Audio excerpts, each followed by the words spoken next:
Oh, there you are, YouTube. Doodle, doodle, doodle, doodle, do. Subscribe if you're interested, but also no pressure. Hey, I've had some like just random miscellaneous pickups here and there, sort of like through thrifting type situations. So I thought I would show those.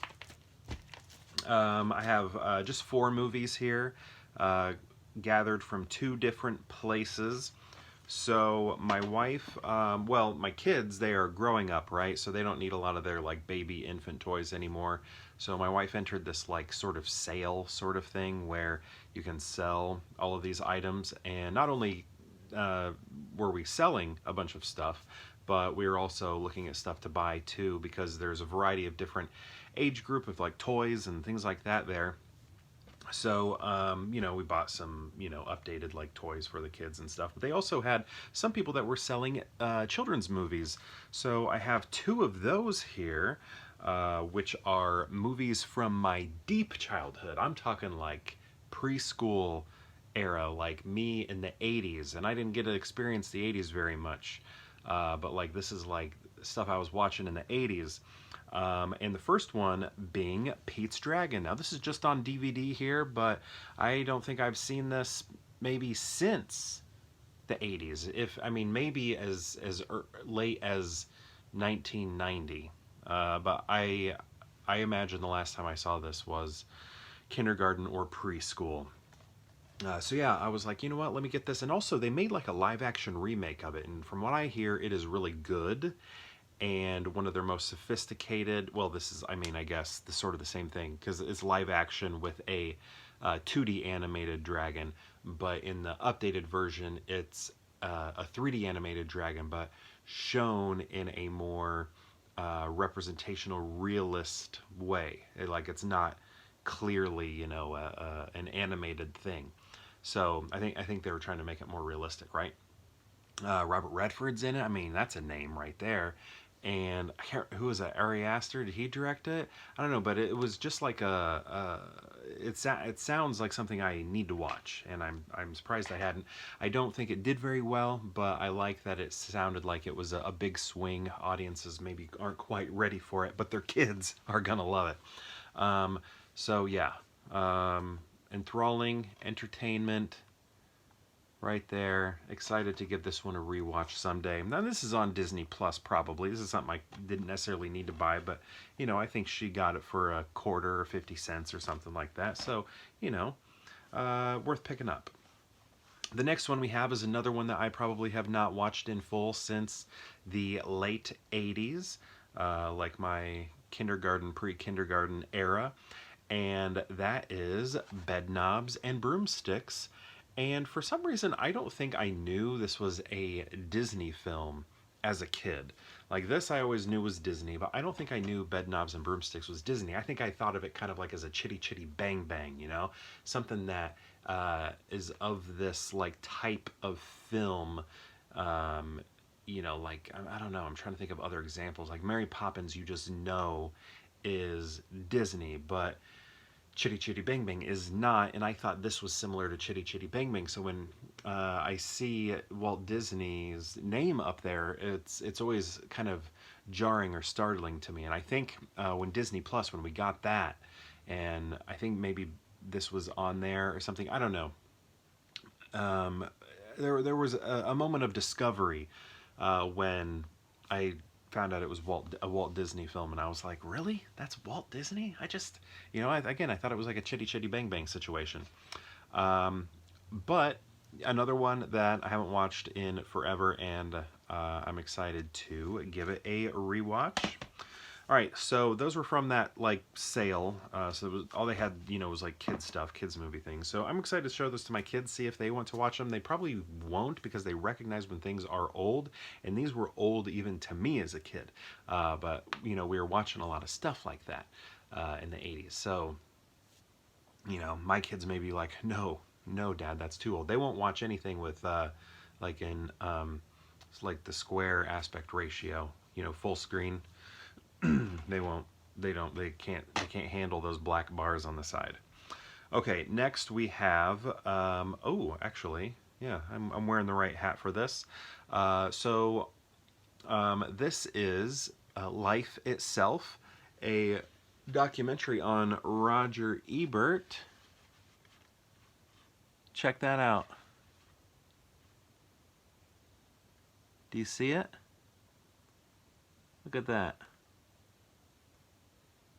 No, not the sweat stain. I'm saying Roger Ebert the pen, Roger Ebert the movie. The man. So this is interesting. I actually saw this movie, this documentary at Roger Ebert's film festival after he passed.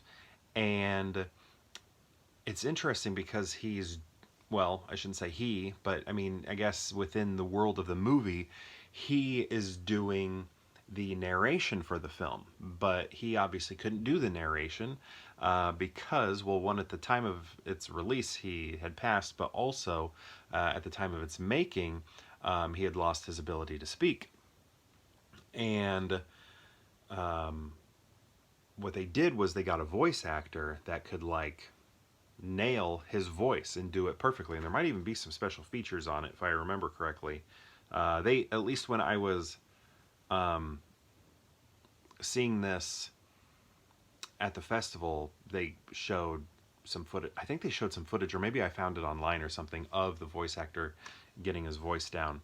But yeah, it was presented by his wife Chaz right there. It has all sorts of cool stories about him.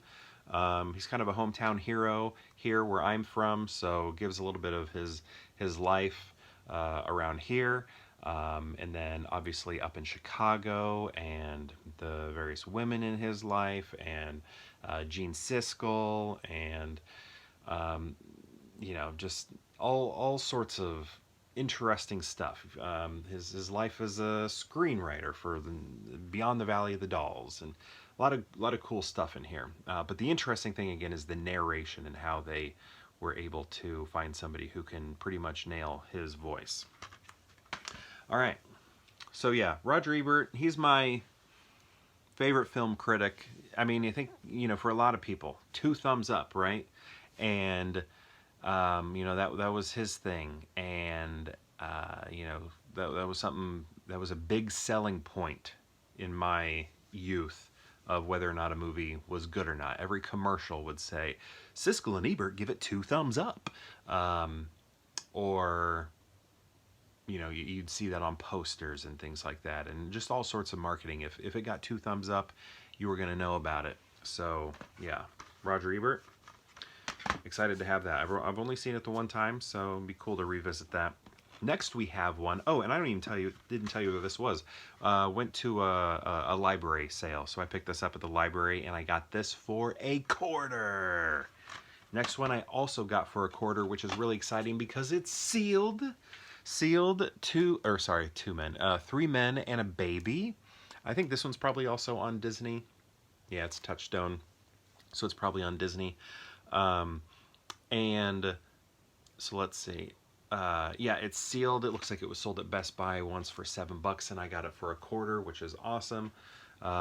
Check this out. Siskel and Ebert give it 2 thumbs up. Check that out. Look at that. This guy watched this movie and gave it a thumbs up along with his colleague Gene Siskel. Check it out. I mean, that's just great right there. But yeah, this was one I'll also just watched back in the day. Back in the day. And I remember watching the sequel, 3 Men and a Little Lady, and I was not into that one. I was just like, I don't know, I think it was kind of like sad and depressing. As a kid anyway, it didn't seem like it was not a fun movie. Is this the one that has that ghost in it? It's actually just like a standee of somebody, but it looks like there's a ghost in the movie.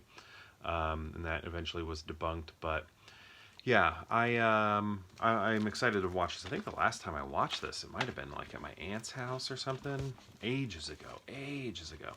Anyway, these are the 4 films I picked up. So again, these 2 right here were at a library sale. Got each one for a quarter. And then these were from that like toy sale or whatever.